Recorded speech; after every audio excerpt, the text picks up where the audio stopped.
everybody, and welcome back to Psychedelics Today. This is Joe Moore coming at you from Breckenridge, Colorado. Today on the show, we have Deborah Snyder, who is running the Synergetic Press and also Synergia Ranch in Santa Fe, New Mexico, right outside Santa Fe. And we had the opportunity to hang out not too long ago, last weekend, last Sunday. And it was beautiful. And I got to learn a lot more about Synergia Ranch and Synergetic Press. So much cool, innovative stuff happening there around ecology, psychedelics, and more. And even some really cool overflow with the Groff Legacy kind of training group. So got to learn some fun stuff there as well. So this episode, really short, just me and Deborah talking about ecology, the planet, kind of survival of the species, doing well with climate, how that works with psychedelics, and how psychedelics can be helpful in this effort. And Deborah has known so many people in the psychedelic space, friendly with Leonard Picard, friendly with Tim Leary, and many others in the psychedelic scene. So certainly quite plugged in and quite influential. So just grateful that Deborah was able to pull this off for our first ever Earth Day episode. So happy Earth Day. And again, short episode here, about 30 minutes of interview time. And I hope y'all like it. So I hope it's not too dark, but that does happen. But we can keep moving our progress forward here. Psychedelics can be part of that, but keep our eye on the prize. We got about 10 years to make drastic change. And we'll get into that later. Anyway, I think that's it for now. Thank you all for tuning into Psychedelics Today. Couldn't do it without you. And we'll see you in just a few more days with our normal scheduled programming. Bye-bye.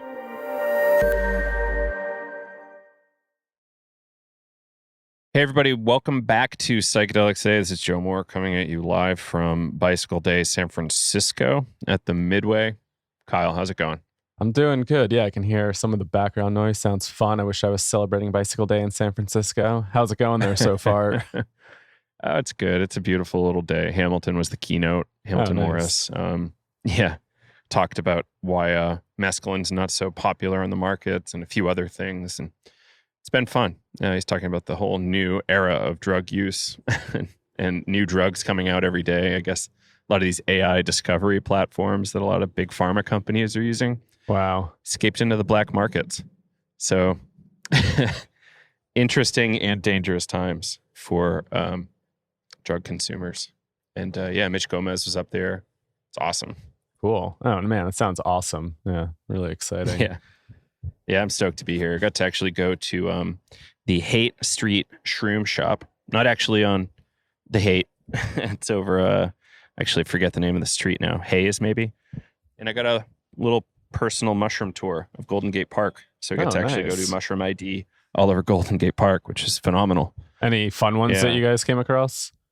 Like a lot of cool polypores, like things that look like chaga or agarikon. That shoot out from trees. Got a couple smaller ones in the soil. Nothing I remember too much about. But it's always just fun to go walk around the woods and see that stuff. Totally. Yeah. And get kind of like the history of like, whoa, this tree just fell down 2 weeks ago. That kind of stuff. Super cool. So it was really fun. And James from the Haight Street Shroom Shop is the reason I'm here. So glad we made that connection in Salt Lake a little bit ago at the Rising Consciousness Community Conference. Sweet. Glad I was able to tie that together. That title. Yeah. So we have some special news, Kyle, right? Yeah, we do. So I guess by the time this episode comes out, we've probably hit 3 million downloads. We're right on the cusp as we're recording this.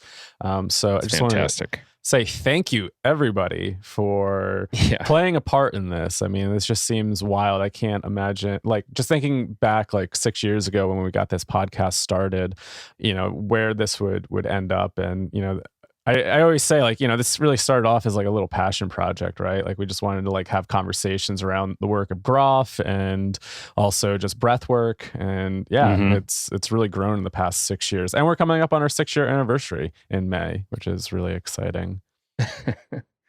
Yeah, it's pretty cool. And things have accelerated too, right? We just launched Vital this morning. Yep. Thanks to your tireless efforts along with all the team. Yeah. And all the teaching team, which is amazing. Yeah, it was awesome. Dr. Erica Dick presented today on the history of LSD and lessons that we can take from the past. And it was awesome. I think everybody was super thrilled about it. I had a great time, had some really great Q&A discussions. So that's so awesome. Yeah. And Vital, we've been teaching navigating psychedelics for years now. Yeah. Well over 500 teachers through that program, or people through that program, which is awesome. And just so many other cool things. So I guess we wanted to do a little rundown on our 8 most popular, most downloaded episodes, and then we can kind of chat about some other ones that the team loves too. Cool. I think it'll come as no surprise what number 1 is, but what is that one, Kyle? Oh, we don't want to start off with number 1, do we? We want to start off with number 8. Good call. Yeah, let's start with number 8. Yeah. Good call. You don't want to go that route. So coming in at number 8, we have Dr. Carl Hart, titled Drugs, Honesty, Responsibility, and Logic. So I think this is probably one of our favorite episodes, since I know, Joe, you've been nerding out with Dr. Hart's work for so long. Yep. And that was a really, really fun episode. And I think he kind of appreciated us like showing up and having a discussion around it versus like probably other interviews of getting attacked by his work. Yeah, that was such an important episode, I think. And my girlfriend says this is the best podcast she's ever listened to ever. Wow. Which is fascinating to me. Kind words like that are nice to hear. But like that was a scary one because I wanted to do it so well and I respect him so much that I'm like, can we do this well? And we did. Yeah. So please check that one out. That one's really important to me. Yeah. And I'm glad it's in the top 10. Yeah. And interesting just to think about like when some of these were released, like as our number 1 was released, like just thinking about the time and thinking about like some of these episodes have been around for a while and some of these episodes, came out within the past year or so. Right. So here in number 7, we have Manesh Gurn, Psychedelics and the Brain, Neuroplasticity and Creativity. That was a fun one that Michelle and I did and got to explore the neuroscience, the Rebus model, and some other interesting conversations. I think we talked a little bit about HPPD in that episode and kind of riffed a little bit off of Dr. Carhart Harris's idea around maybe some of the negative aspects of neuroplasticity. I remember Michelle and I were chatting about that with Dr. Carhart Harris. And yeah, Manesh is awesome. He's a really great guy. Collaborator with Carhart Harris, a great neuroscientist in his own right, and PhD candidate. Yep. I think, right? Yep. I forget what school Manesh is affiliated with. McGill University. That's where I really wanted to do graduate degrees in philosophy. Nice. Didn't happen. But yeah, we got to meet Manesh in Wonderland at Miami last year too. It was awesome. Yeah, it was fun. Yeah, it was really fun to finally hang out with him in person. So Manesh, if you're listening, awesome time. Hope we get to do it again soon. Please. All right, who's next? All right, number 6, coming in with Michelle Janikian, your mushroom companion. I think you took that one. Janikian. Yeah, I'm sorry, Michelle. Yeah, that was super fun. It was like really great to finally connect with Michelle and do a podcast just with Michelle, and just fun. It was really great having Michelle on the team for a while there. So we miss you. Yeah, absolutely. So yeah, it's just like, the timing, right? Like Michelle saw that there wasn't really great resources for people and put this book together to help people get through, this project of how do you even find, use, grow, prep, post-care your mushroom experience. Like there's so much in that book, and it was really important when it came out. Still important to a lot of people, I'm sure. And I actually don't know of anything better that's mushroom specific still to this day. Yeah, so, I feel like Michelle really knows her stuff, and she's a really great resource for a lot of this. Totally. Yeah, so thank you, Michelle. Who's next? All right, number 5, we're coming in with Dr. Andrew Gallimore, Accessing High Dimensional Intelligence Through DMT. That book is unbelievable. Have you seen a hard copy of it yet, Kyle? I think at your house years ago. Yeah, I think that's about it. It's incredible. Have a copy. It's so pretty. He did all the graphic design, I think, all the typesetting. And it's just so fun. And the idea being, he's one of these kind of simulation theory people, I think, which is fine. I won't hold it against him. But, DMT, like by the end of the book, arguing that DMT can set us free from smoking enough or using enough DMT over time can release us from the simulation. And he had like really great arguments about how reality is simply information. And at a certain point, I'm like, hang on, this seems like philosophy. I got to pull in Peter Swarstead Hughes here. So we actually linked up Peter and Andrew to do a podcast together, two Englishmen, to kind of do a little bit of like philosophical dissection of the book and the theory. Book is called Alien Information Theory. I'll have to go back and listen to that one. Yeah. It's a cool one, man. You'll dig it for sure. Yeah. So Andrew, thank you. Really fun. And you stood the test of time, I think, in terms of relevance. And computational neuroscientist, is that what it is? Computational neurobiology, maybe? At neurobiologist. Okinawa, Japan. And I think he's left Okinawa now. So maybe up in Tokyo now. So Andrew, thank you. Andrew also co-published a paper, I think, with Grossman on how to do this kind of extended state DMT thing, kind of like mapping out the neurokinetic or pharmacokinetic model of the DMT, like in the body. So like how much at onset, how much at 2 hours to get like a certain dose dialed. So pretty interesting. Yeah. So obviously I'm a nerd for that stuff. But well, it's super fascinating. And especially around, I know we've nerded out and just talked about the extended state DMT stuff for a bit. So, I mean, that's just highly fascinating. Totally. And who do we have next? All right. Number 4, we have Dr. James Fadiman, Transpersonal Psychology, Microdosing, and Your Symphony of Selves. Yeah, this is awesome to finally get Dr. James Fadiman on. I know we had him on for like a Facebook Live thing years and years ago, but I think one of like my favorite parts about this was just exploring some of the history of transpersonal psychology. So it was just really cool to chat with him about that. Right. He was there. He is named as like one of the, 4, 5 people, in a sense, in the room when this came about. So he's got a lot of connection to this stuff and fascinating and humble person in his own right. Yeah. So, and just, super fun to chat with too. Totally. It's fun. Totally. So I suggest people check that one out when you can. All right. Number 3, we have Wade Davis, Ayahuasca and a New Hope for Colombia. Yeah. Possibly the most famous person on the show, other than maybe number 1. Yeah, Wade's been around forever, right? Like Wade studied under Richard Evans Schultes, who is the first kind of Westerner to kind of like catalog ayahuasca use and maybe even consume it. What was the name of the film about Schultes? I don't remember. Some dragon title. Like I remember, it's a really trippy one. Like goes backwards and forwards through history a number of times. So there's some films out there about it. But fascinating story. Wade Davis, incredible in his own right, for sure. Big time Canadian anthropologist, ethnobotanist, I think, as well.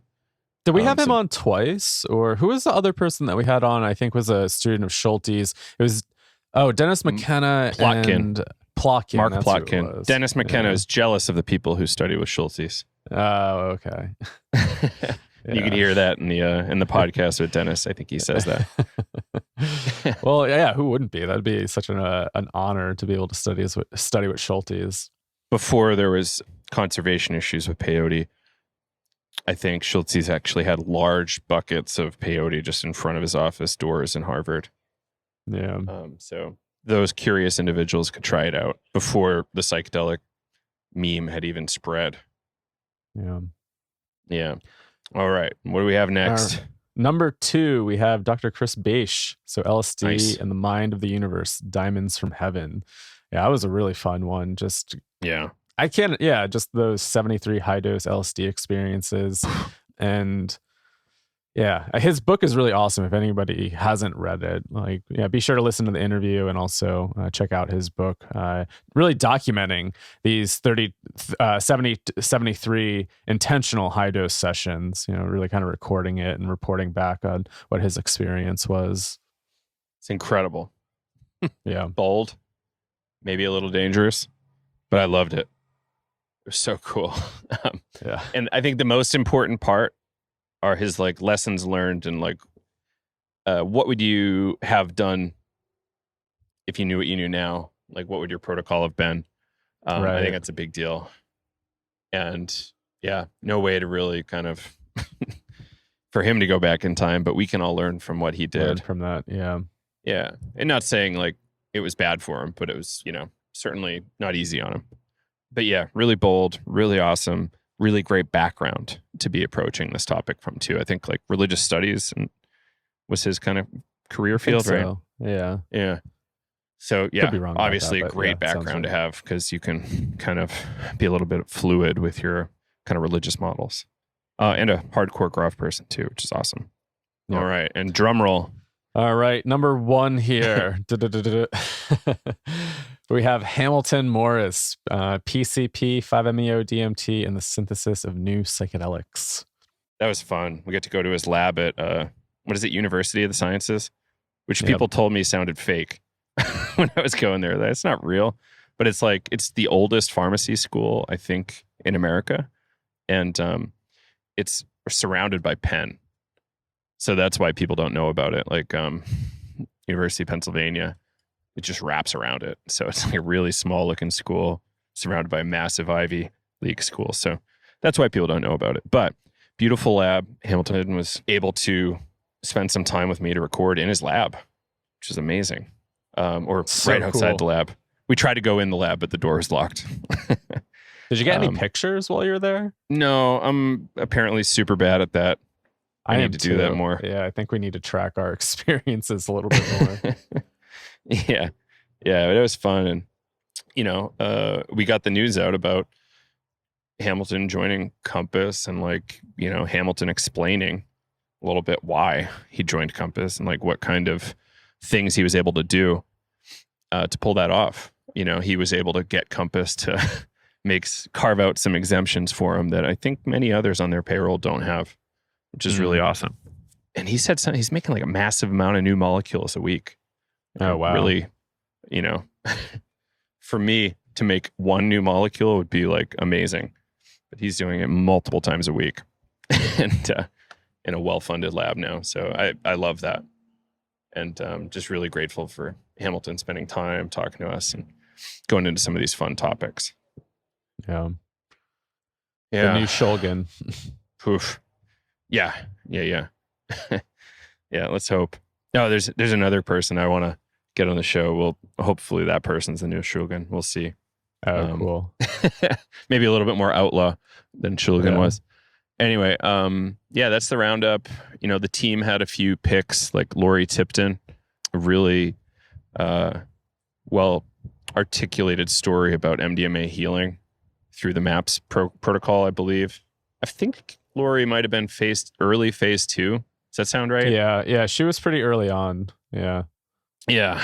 And really compelling story, recovering from some horrific trauma. I advise folks check that out. What other ones, Kyle, were people pointing out? I think, Marissa was sharing that one, and then Aaron Orsini's episode she really liked. Right. What is Aaron all about? That was the episode around psychedelics and autism. Right. So he has that whole book on that. Right. It's really compelling topic there. I was really grateful Aaron, did that and is putting so much energy in here. It's really interesting. Yeah. His book was called Autism on Acid, How LSD Helped Me Bridge the ASD Neurotypical Divide. Love it. Yeah. Love it. And there's just so many great episodes, man. Approaching 400, I think, like in total. Right, because our stuff is all kind of out of whack a little bit with numbering, but were there any that you really enjoyed? I mean, I feel like on the top of our list is probably the Groff interview. Yeah, that's where I was going. Yeah. Yeah, I love that stuff. Who else? Did we ever get Richard Grossman on the podcast or only in Navigating Psychedelics? Richard Grossman was on the podcast. I recorded with him. I remember where I was. I was up in Vermont and I was recording in Lenny Elizabeth's house. So, yep, he was on there. I forget what we chatted about, like ayahuasca, acupuncture. We also talked about a few other things. Yeah, I just really appreciated that one. It's just like endless. There's so many great ones. Like Leonard Picard just came out. That was extraordinary for me. I don't know how it listens as a podcast, but I loved the story. And, these people that sell hope, you're spreading hope as opposed to like doom. I think that's what I really love is like, how do we become so empowered that we feel like, oh, this climate thing it's winnable. This political thing is improvable. These kinds of things are doable. Psychedelics can or might not play a part. They can help some people with creativity, can help some people have a little bit more courage. Things like that are really big for me. And I hope that comes through. I think it definitely does. Yeah. Yeah. Yeah, because 100,000 people a year dying from drug overdoses, many of which are fentanyl and carfentanil related. So it's not like they're trying to use fentanyl, right?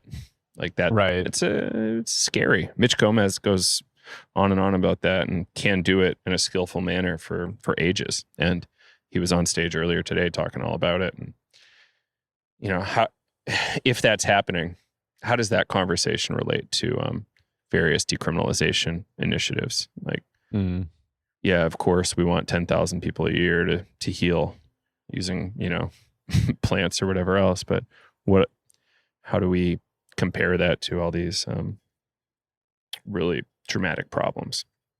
I don't know what the answer is. I just know I'm flummoxed. I want an answer. I just don't know that I'll get one. Yeah. Yeah. It's incremental improvement, I think, on multiple fronts. It's really important. Totally. Yeah. I mean, we need a holistic approach with everything. I feel like it's multifaceted. Yeah. Mm-hmm. There's no one size fit all solution here, I think, with no. all these and not any individual or group has the answer.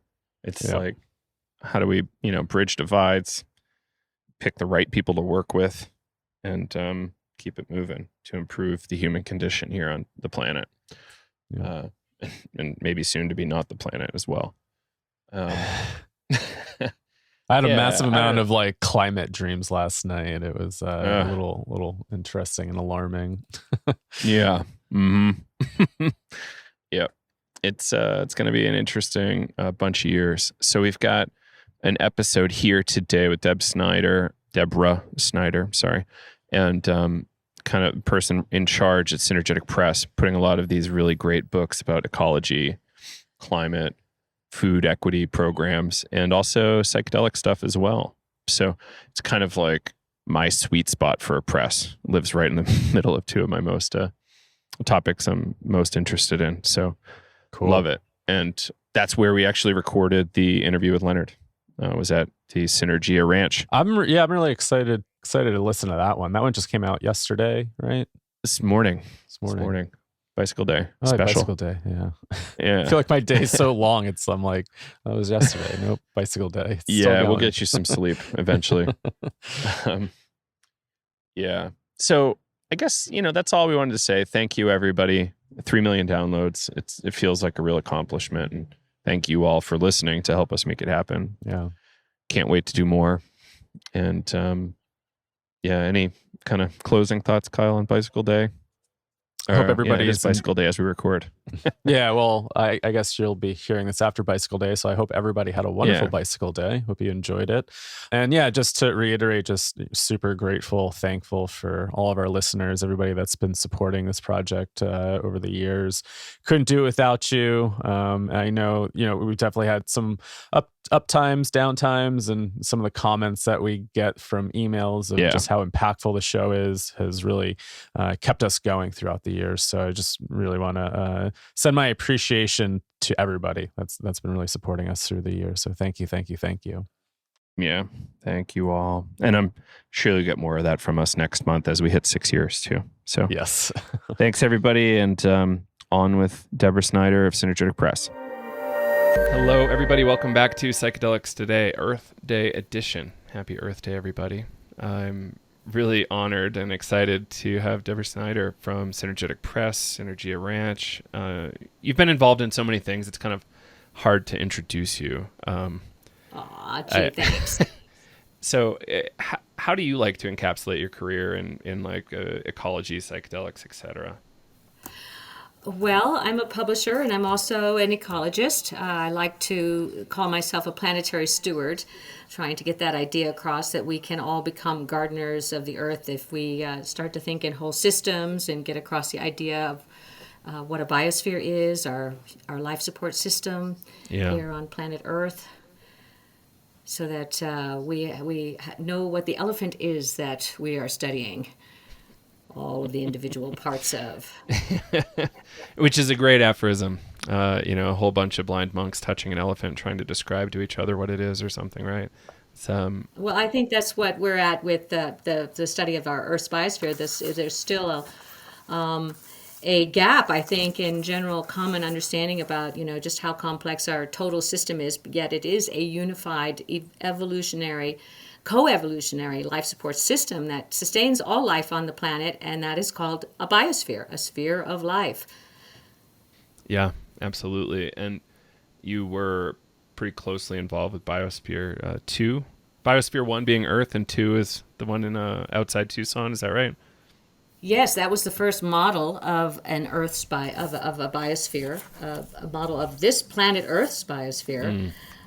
Which was done in 1984 to 1994, the design and the first human enclosure experiment that happened from 1991 to 1993, with the idea of testing Vernadsky's theory of the biosphere. And is there a entity such as a biosphere that is in existence, and can we study it, and what are the mechanisms, and what are the interrelationships? And so we had to design small scale systems, like a miniature rainforest biome or a miniature ocean coral reef system. And then we had the wilderness biomes, and we looked at the biomes as the building blocks of the biosphere.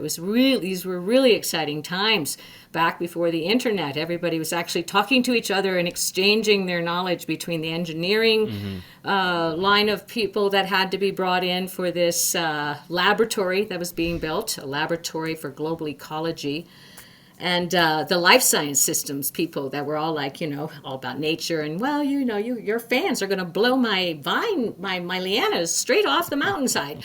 So they had to learn a language of the technosphere talking to the biosphere people. And that was, I think, one of the fundamental learning parts of that whole process, was just how, dominant our technosphere has become on the planet Earth.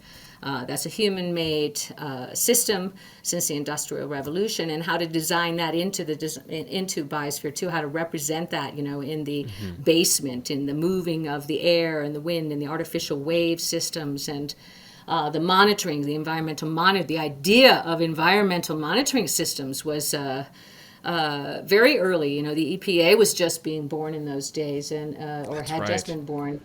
And so Biosphere 2 as a model for the study of the Earth's biosphere was very instructive. And nobody had attempted, still it's the longest human enclosure experiment that's got the Guinness World Record. It's 2 years? 2 years. Incredible. And so they learned a lot about recycling systems. Everything had to be recycled. There was the most tightly sealed structure ever built. There was no away. You couldn't throw anything away. Everything that you put into the Savannah stream 1 week, 2 weeks later would be in your coffee cup, in the human habitat. Incredible. So literally they could see the cycles were about 2,000 times faster inside of Biosphere 2 than they are in our Earth's biosphere, which has this vast buffer. Is that directionally proportional to scale? No, not exactly. 2,000, but we'd like to have more artificial biospheres built to be able to study that. But we were able to see, total systems, biospheric dynamics, to study atmospheric interactions and changes between the levels of CO2 and oxygen. And we were studying in parts per billion the effects of elevated CO2 on coral reefs. So environmental, ecological engineering. We need it now. And so how this relates in some ways to psychedelics, it seems like your organization had a lot of really interesting interactions with folks at NASA, folks at like Tim Leary, Ram Dass, Metzner, and so many other fascinating individuals. I think I even saw photos of John Allen with John Lilly in the office the other day. Blew my mind that, John Lilly, just such a wild card. But, there's like this interesting overlap between like this psychedelic space and the ecological space, but it's hard to discuss. But you've done a lot of work, I think, like trying to bridge those two a little bit. Like, how can healing psyche and creativity be harnessed to, in this final 10-year countdown period we're in, to irreversible and the worst case scenarios? Like, how can we use the human mind? But go ahead. Sorry, I'm sure you've got a few ideas on what to say here. It's some of the people that you mentioned. They were already people who had done a lot of exploration in their own right of their inner space, and they were all very interested in outer space and the exploration of outer space, and they were all total systems thinking type people. So yes, they hung around each other. John's colleagues were everybody from Rusty Schweikart was an astronaut, was a very hip guy. Part of that whole "why haven't we seen a picture of the whole Earth yet" movement that had begun in the late 60s when NASA. So we were able to talk, when we're talking about Space Biospheres Ventures, we were talking about Earth applications, very much a driving factor in the design, so that we could develop systems where we could really closely monitor what was happening on planet Earth, and at the same time, driving innovation, exploration, and understanding our solar system and our galaxy and the cosmos, and where how our unique place, are we unique in the universe? The spin-off benefits and the mutually beneficial output from a space program has always brought back extraordinary understanding for our planet. If we didn't have a space program, we wouldn't be able to monitor what's going on the planet Earth right now like we do. So we are getting a tremendous amount of data, information, and download right now from our ability to see what's happening on planet Earth right now through we can now remove the layer of water from the ocean, and we can monitor the health and vitality of coral reefs now from space. Before, used to Heraclitus used to have to we used to have to dive down and do these mapping transects and do everything in the 90s by hand, and now it can be monitored. So there's a lot of information by our biosphere of planet Earth is open to information and energy from the sun, and the information that we're getting right now is actually coming from our satellites, which are outside of the Earth's atmosphere. So therefore, it's interesting. Right. It's so common to be really down on space programs in the psychedelic space, but there's a lot of really important things that have come from it. Well, you cannot work in the psychedelic space and not have experience in the outer space, because there's a great deal of connection and revelation that occurs if you if you really study the plants or the medicine in an organic way. So I think the idea of I came to ecology and I came to entheogens and through ethnobotany and the study of the plants and the people, how they use their plants. I came through it through Richard Evans Schultes. So it was years before I had a cup of tea in my hand to gain those understandings. But I would describe the psychedelic world as tools to be able to enhance a person's ability to explore and to understand what connections and interrelationships is. Many people that have had grand epiphanies that have led to whole new, revolutionary technologies attest to this phenomenon. Biosphere 2 was definitely an example of the creativity that came out of people that were able to do that. I love it. So Yeah, psychedelics directly impacting the field and level of development of the field of science of ecology, really in an interesting way. The way you were talking about measuring in the 80s kind of just blew my mind. Like, wait a second, we didn't have any of this stuff. But it kind of makes sense. Like, we had to start somewhere, and the EPA just got rolling. Like, kind of horrifying. But that's kind of this American life. A little bit horrifying. Well, the humans, we called it the human experiment. We continue to learn lessons from Biosphere 2, and it's an active research facility. It's being very well run and managed with the University of Arizona today. And those, insights continue. Biosphere 2, everything was accelerated, so it kind of rapidly morphed into something else. And it's now being used for different types of more intensive. I think they're doing vertical agriculture research there. They've done more specific biomic research rather than the total systems, kind of all one big system. So they've, and I think that they're getting some interesting creative curriculum there. I highly recommend people diving in. That facility was designed to last for 100 years. And I think we're only about, 30 years into it. So, I'll be visiting as soon as I can. Just a little north of Tucson, it looks like. Yeah, so the idea of the biosphere, the human experiment, we called it, because there's the human-made biomes, the city biome, the agricultural biome, those were part of the design of Biosphere 2, because we couldn't make a model of our Earth's biosphere without representing those.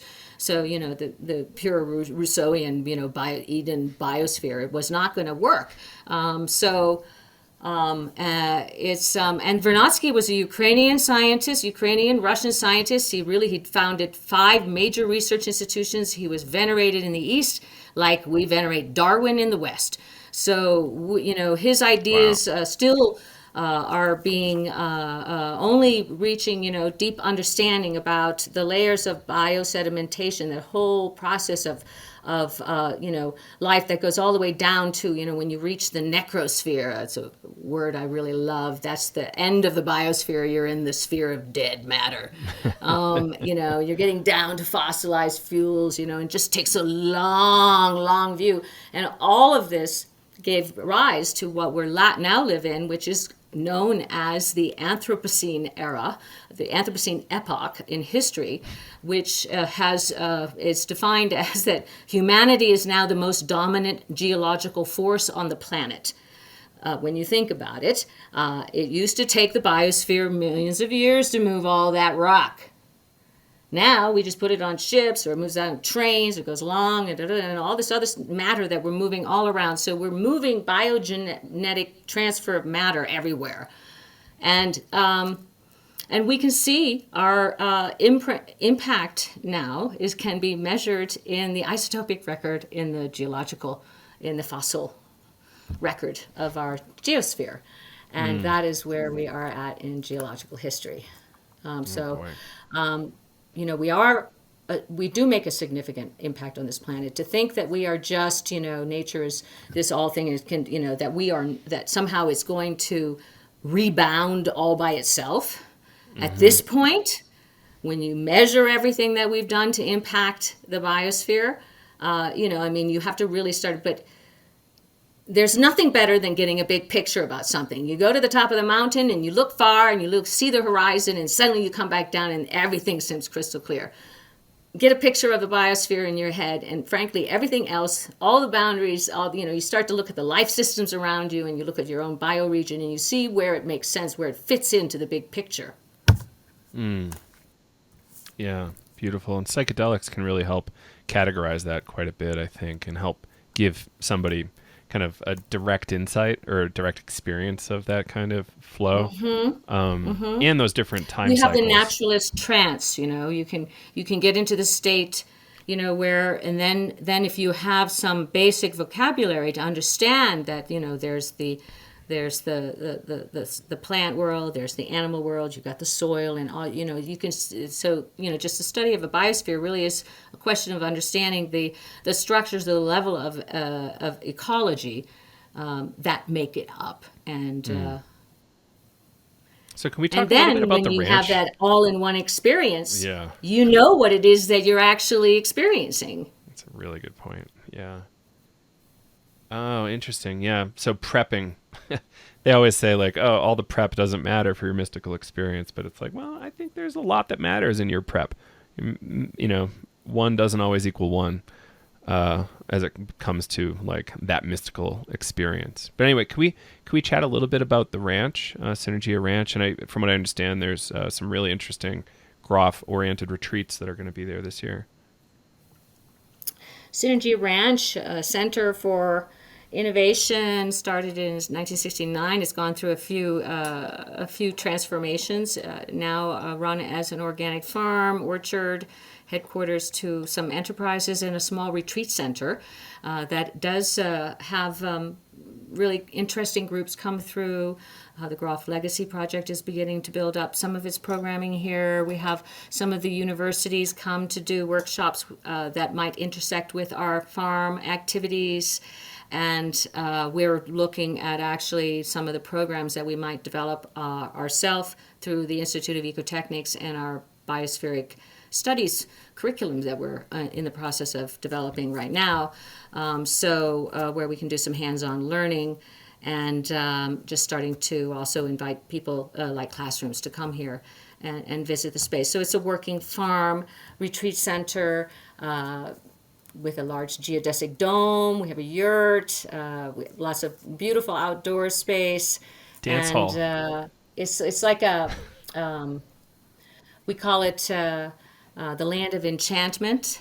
And it has that effect upon people when they're here. We've built planted over 800 trees here since the early 70s, which have attracted over 100 different bird species and lots of wildlife. We have a couple of bobcats that live around here, and the deer have started to come down a bit. So you can build up. This is a desertified grassland area that was completely windswept and barren. So but the ecology, as you saw, is quite lush now today. So with a few decades of time, you can restore, and the biosphere is quite resilient. You give it some help, you can regenerate. Life is very powerful. Life, the pressure of life, Vernadsky would always say, there's always a pressure of life, it's always pushing to expand. So that's the force, that's the syntropic forces of the biosphere. Our technosphere has been designed not in support of the biosphere, rather taking from the biosphere mostly natural resources without any value put on those considered free resources. So there's a bit of rebalancing that would be very helpful with the design of our technosphere to be made more in support of nature, and to the idea that there is no such thing as a way. There's no waste. One industry's waste is another industry's resource. Everything has to be recycled because our biosphere of Earth is a materially closed system. Mm-hmm. Absolutely. And the technosphere the energy of that runs down. It tends to run downhill. So the biosphere, which increases energy as a life system, is trying to counteract that entropy, but there's only so far it can go. That's so interesting. You had a really great story there about rehabilitating kind of really desertified land, and there's it's not N of one, right? This is kind of something that's been happening all over. Big projects in Tucson. I'm recalling a permaculture village called Tamera in Portugal that did really well also. Mm-hmm. Yep. Also kind of psychedelically literate group there. So I'm kind of curious about at this point in history, it's kind of dire. We've got about a decade to make some dramatic changes, and I'm really curious about your thoughts on how things like psychedelics or altered states like holotropic breathwork and various other practices might be able to help us make the changes we need to make in the next 10 years to avoid the worst of it. I think that's the best way to put it. Correct me if I'm wrong. Oh, well, I think it's kind of whatever means necessary, because there has to be regeneration, has to be a underlying theme with everything that people are doing in their world, whether they're just going to their PTA meetings with their kids, looking at their social justice in their community, or the recycling systems, or if it's people that are out there doing field work and working on real regeneration and restoration of biodiversity in eroded areas, which is very valuable. And there's also conservation. I mean, there's a move by all of the NGOs to now kind of pool their resources to try to get enough money to acquire a third of the the wilderness now on the planet and put it into preserved area. This is these are the kind of big scale thinking that's happening too. But there's, I think, it is definitely has to be there has to be a groundswell of, one, understanding, two, necessity is the mother of invention, and we are seeing I hope that people are feeling the necessity to do something. I mean, I do see it in mothers and housewives are like they hear about what they can do just in their own kitchen to we didn't have the recycling logo in the 90s. That kind of came out in the 90s, the first recycling logo. And so, but some things take a while. It all helps. I think increasing biodiversity anywhere around, planting trees, all of these things, anything you can do to increase the amount of life around you it is in the ecosystem helps. I'm working on educational programs to try to, bring it into the younger generation so they get this vocabulary early on. I think they already innately understand. The rights of nature, the reclaiming of the commons areas that have been, are being systematically put into private control in the name of food production or other general public benefits, but at the same time there is great loss and separation. So and this is something that we call out in some of the works that we're publishing by Vandana Shiva and her actions starting in India and now being starting to have some impact here for us in the U.S. and we're working to try to bring some of her ideas into where commercial agriculture is still hasn't had access to these ideas, or it's just not it's not socially or politically correct to talk about it. So how do you have those hard conversations with the physical chemical agrochemical farming complex, which is where I'm from, and get these ideas of a more sustainable agriculture and a sensible, common sense food distribution system that is, not like there's some things that might be good to have that are good global, and there's a lot of things that don't make a lot of sense. So if we could increase the amount of common sense and then, get some social and environmental justice going, we can start to tip the needle. But we've got a lot of cultural work to do. And there's also a lot. It's even from my own culture, our privileged Anglo-Saxon culture to think, to listen, to find, to listen to the indigenous wisdom, to those worldviews, to something that entheogens can help the Western cultural people that have limited ability to see some of the more complexities, to be able to bring in some of these other kind of worldviews, where it's like, it's not like we're the idea that we are nature, which is completely embedded in indigenous thinking, took me so long to get. I kept saying, well, I'm one with nature. I'm in nature. I'm part of nature. But there's still one extra hurdle in there that isn't necessary to the true understanding of what is the world and the real nature that we live in, and that we are very much nature, and we need. I think that we need to really work on our value of what that brings us, and carefully, consider before utilizing those resources for something that is, perhaps just a one-way street. And there's going to have to be, this is not something, a movement of movements is what I see happening. Mm-hmm. And if you can ally yourself with organized groups, then you will be informed. You will know what is necessary, and then there are actually people out there doing it. You can just simply sign up for some of these really interesting networking groups that are going on in your local community. There's a lot of grassroots young groups really organizing on political and legal conservation, and especially the waterways all around. So I'm sure you can just go into your local community co-op and find out what's going on. And people should be finding groups that speak to them, right? If they have no real connection with waterways, maybe like gardening community. Yeah, exactly. Right? You can go and there's so much farming activity going on.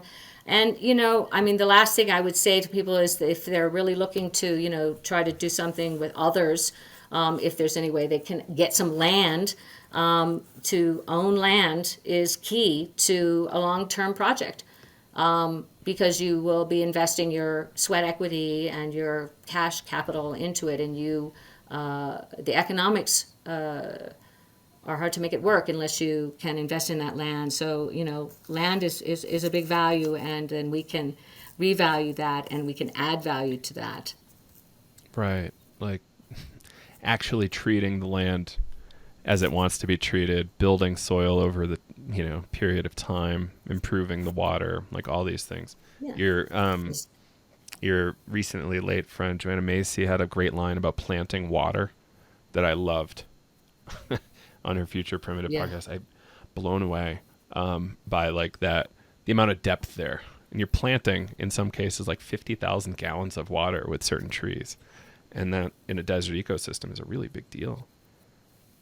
Vernadsky's main tagline is that water is the source of life. Right. And then I think sun comes second. But you leave a bottle of water warm enough somewhere, there's going to be some life sprouting up quickly. Can you talk about any of your recent titles? So you recently, Psyche Unbound, unbelievable book, Sean Kelly and Rick Tarnas about Stan. Anything else that you'd like to point out? Well, we just released an ebook of the Rosa Paracelsus. We have a little bundle package for Bicycle Day on our website. If people go to synergeticpress.com, it's a pop-up there.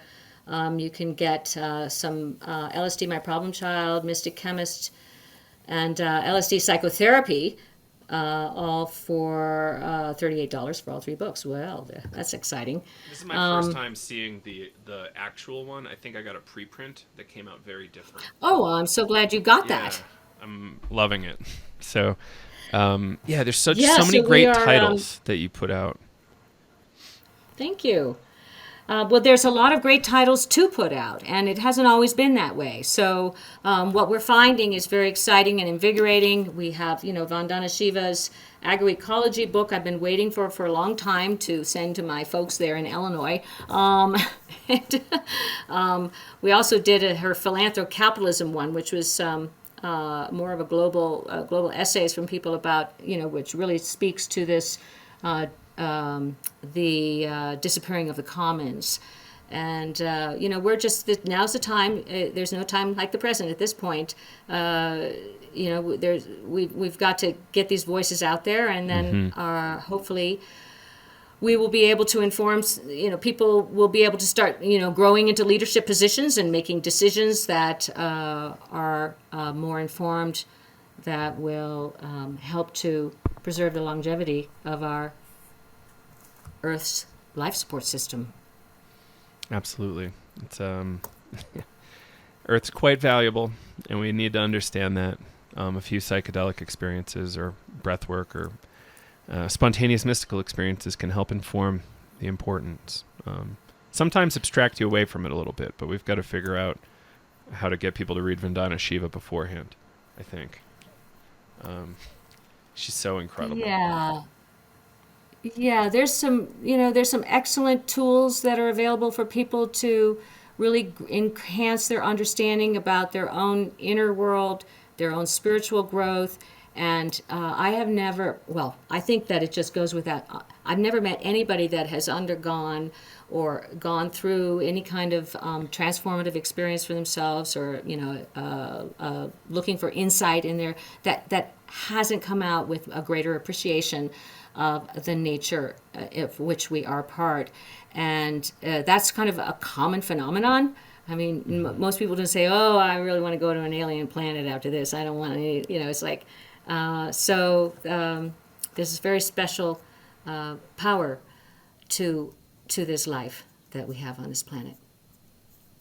And Deborah, really appreciate you joining us for this Earth Day special. Can you just give us your websites briefly? And then... Yes, it's synergeticpress.com. Beautiful. We'll have the link in the show notes. I hope we can do a much longer one in the future, and maybe an extra special one in person next time I'm down there. Joe, thank you so much for inviting me, and happy Earth Day to everybody. We really, really appreciate the love that you give to both yourselves and to the world around you.